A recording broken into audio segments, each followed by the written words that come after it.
are trying hard to take yours and my guns away.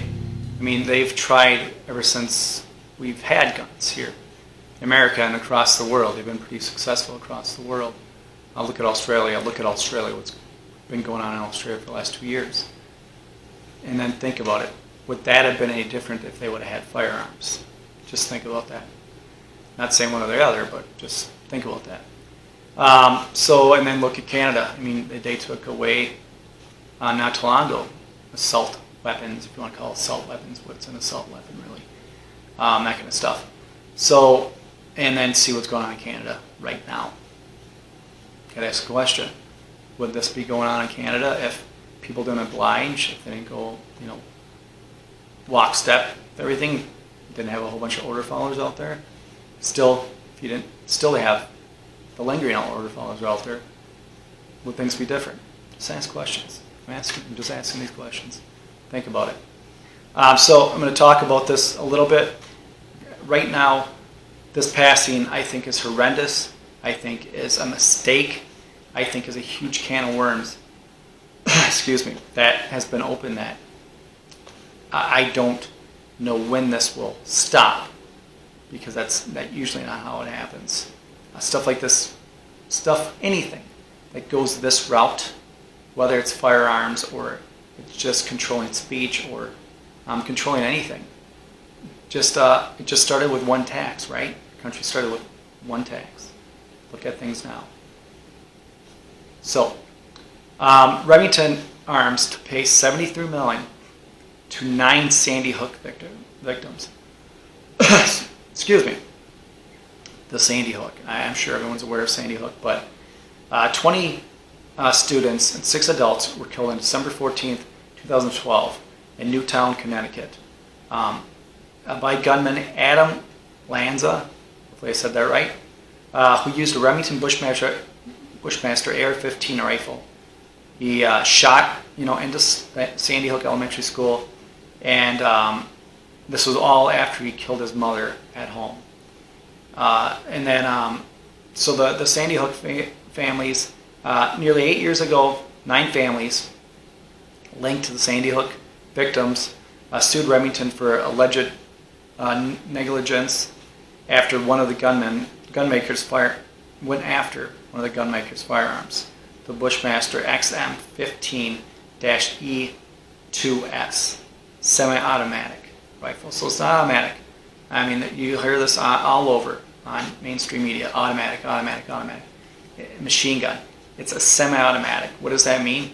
That means you pull the trigger, projectile comes out. You pull the trigger again, the projectile comes out.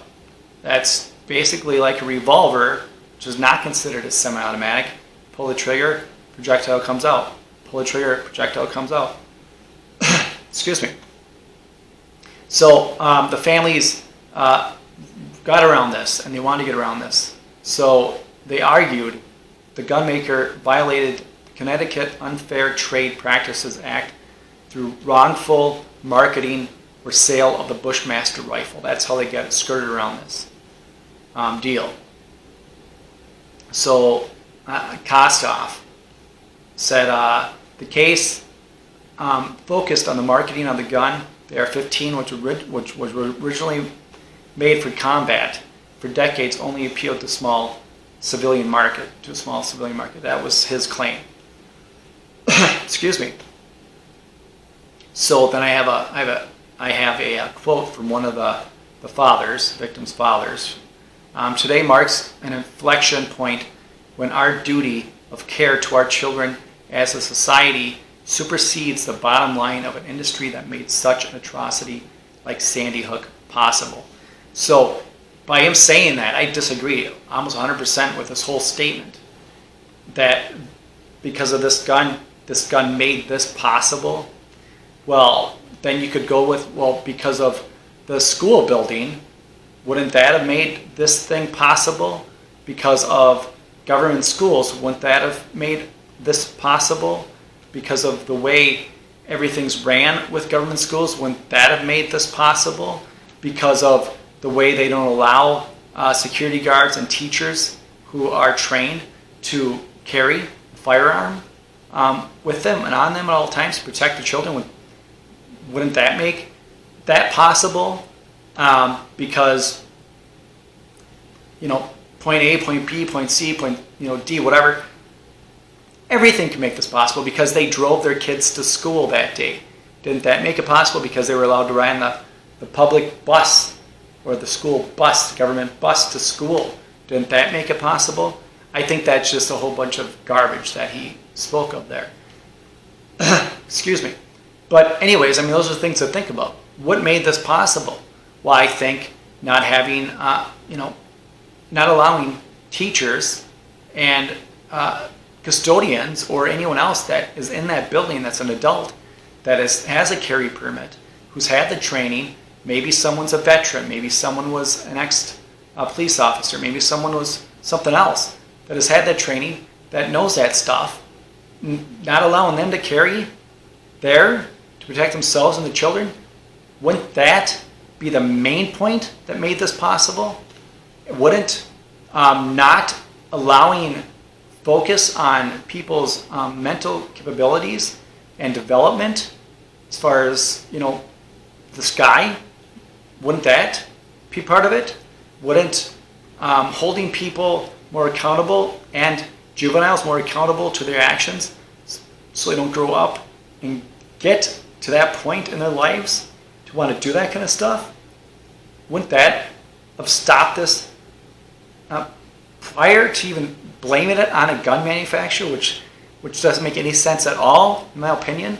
Again, it's just my opinion, but that's to me, it's sort of like, well, if we can sue a gun manufacturer because they made a product that someone went out and purchased or got for a gift or whatever the case was, ended up being in their hands, and then they bought ammunition from a different manufacturer, and they brought those things to a place, and they decided to shoot at people with it.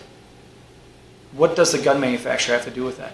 Absolutely nothing. Zero. Zilch. Zippo. And in some of these statements and in some of these articles I've read, it points to gun violence, and I'll go into that a little bit. But I just want to put a call out there. With this can of worms that's been opened, at least I'm feeling like, well, should I be telling, more family members, and should I be concerned to make sure we get enough firearms? And I don't mean for an army. I just mean, if you've been looking at one, you've been looking at a pistol, or you've been looking at a rifle, or you've been looking at something for your child who's going to be graduating, or whatever the case is, and you're like, it's been months or it's been a few years. I never pulled the trigger. Sorry, no pun intended. I never went out and decided to do that at that time. Maybe, now's the time. You're like, well, is it not going to be available? Are they not going to have this stuff to offer anymore? Is there something where you have to worry about this? Now, I don't know. That's just something that came across my head, along with, I have some firearms to hunt and that kind of stuff, and just to shoot clay pigeons and that kind of stuff, and target shooting and that kind of stuff. It's fun. Do I need to worry about? Should I be worried about that they're gonna, make ammunition illegal or limit what you can get, or you have to justify your purchases for the firearm or ammunition, that kind of stuff? This is just the very beginning. So I just want to get this out there to get people thinking. If they need to jump right now and act and be all worried, I would say no, probably not, but it's something to think about, something to talk about. It's something to address with yourselves, with your family members, your friends, people in the community.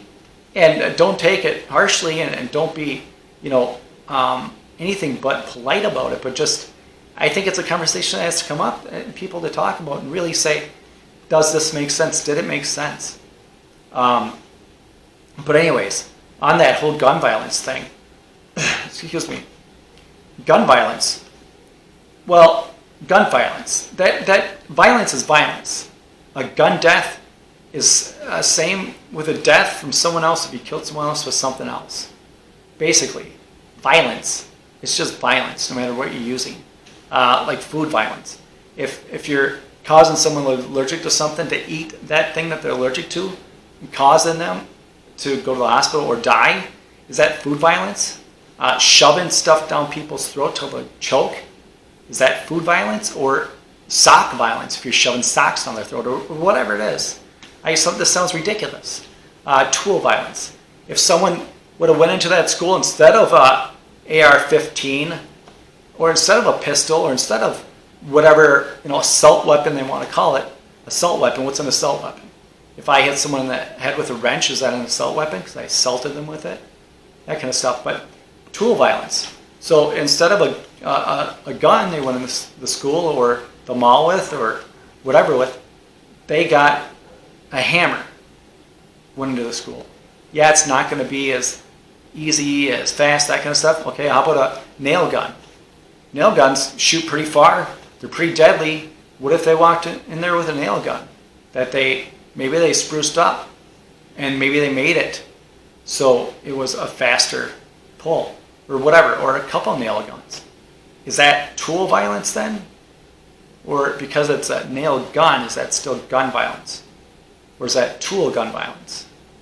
How about prescription violence? If someone has their prescription drugs and you force someone else to take them and you shove it down their throat and they die from ODing on it, is that prescription violence or prescription drug violence? Just drug violence.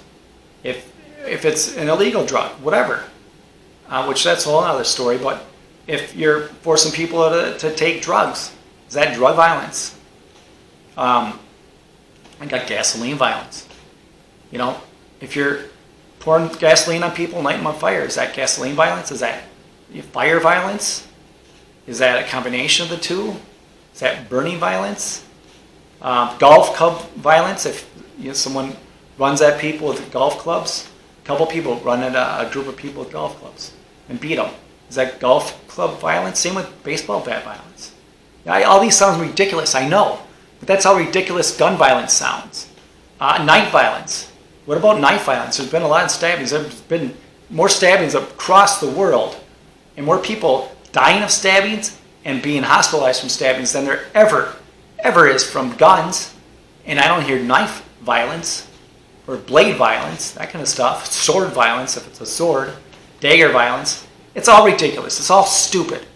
But the stupid thing is that the people go along with it. People believe it, and people repeat it. It's dumb. It's idiotic. It needs to be ended now. Sorry I went off on this tangent, but just reading these articles, I feel dumber after reading some of them, and some of the people speak, and some of the reporters, typing this stuff. I feel dumber after reading some of the stuff, because you really see how little they know and how much they do not know at all about guns, about life, about society, about anything, really. They're stuck in this little bubble, and they know nothing else beyond this scope, except for what they're told to say, or they say certain things, people clap or smile, then they say more of those things. It's sort of like an animal show. It's ridiculous. But anyways, I want to make this short and sweet because this just happened, and it's a hot object, a hot topic. It's a hot thing. It's a can of worms that people need to be aware of, and I don't have an answer for this. Maybe this is complaining, and this video is complaining, but I hope people get stuff out of this and think about this and talk about this and do something about this to better themselves and those around them. In the end, that's all that we can ever ask for, is to make people's lives better, one way or the other. Freedom, that kind of stuff. So anyways, I thank you for watching. If you like this, like, share, subscribe, all that stuff. And as always, stay vigilant. Protect yourself, protect your family, protect your health, and protect your wealth.